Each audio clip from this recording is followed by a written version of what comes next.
ফটাফট 5টা random facts নিয়ে আজকের এই ভিডিওটা। তাহলে চলুন শুরু করা যাক। Fact number 5, point Nemo. এই জায়গাটা কোথায় রয়েছে? পয়েন্ট নিমো সমুদ্রের একদম মাঝখানে রয়েছে। এই জায়গাটাকে সমস্ত মহাসাগরের সেন্টার পয়েন্টও বলা হয়। তার কারণ এখান থেকে সাউথ আমেরিকা, অস্ট্রেলিয়া আর নিউজিল্যান্ড অলমোস্ট সেম ডিস্টেন্স। আর ইন্টারেস্টিং ব্যাপার হলো এই জায়গাটাকে কোনো কান্ট্রি তার নিজের অধিকারে কিন্তু রাখতে পারে না, বা বলা যায় যে এই জায়গাটাকে কোনো কান্ট্রি তাদের নিজেদের বলে দাবি করতে পারে না। এখান থেকে সবথেকে কাছে যে ল্যান্ড রয়েছে সেটাও 2700 কিলোমিটার দূরে, নিউজিল্যান্ডের একটা আইল্যান্ড।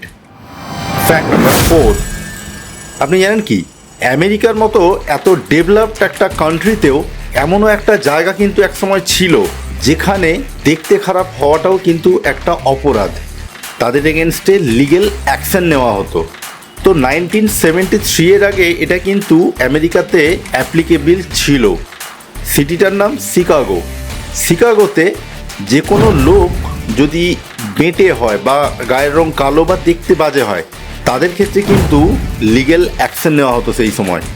কেউ কি কখনো আমরা ভাবতে পারি যে আমেরিকার মতো এরকম একটা বিশাল দেশ, সেখানে এরকম একটা আজব আইনও ছিল কোনো সময়?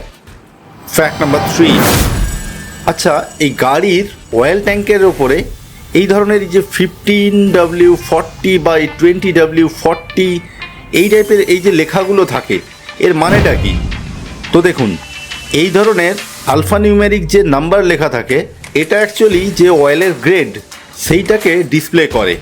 15W40 এর মানে হচ্ছে যে -15°C থেকে 40°C পর্যন্ত অয়েলের টেম্পারেচার ওই ইঞ্জিন নিতে পারবে। ওই টেম্পারেচারের মধ্যে অয়েল ওই ট্যাঙ্কে লোডেড করা যেতে পারে।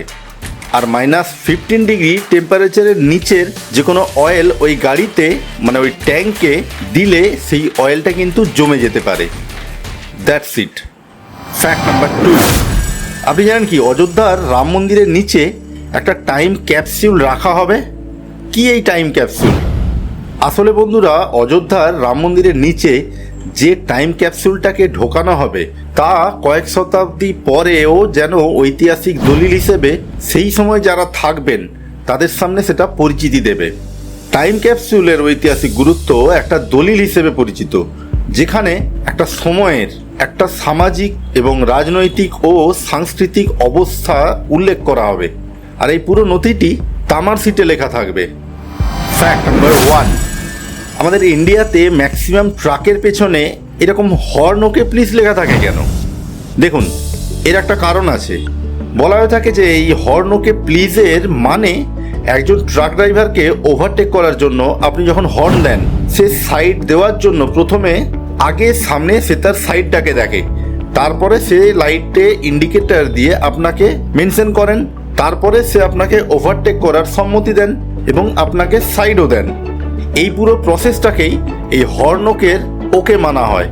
মানে আপনি আগে হর্ন দেন, তারপরে আপনাকে সম্মতি দেওয়া হবে যে আপনি যেতে পারেন। আজকের এই পুরো ভিডিওটা আপনাদের কেমন লাগলো এটা নিশ্চয়ই আপনারা আমাদেরকে কমেন্ট বক্সে কমেন্ট করে জানাবেন।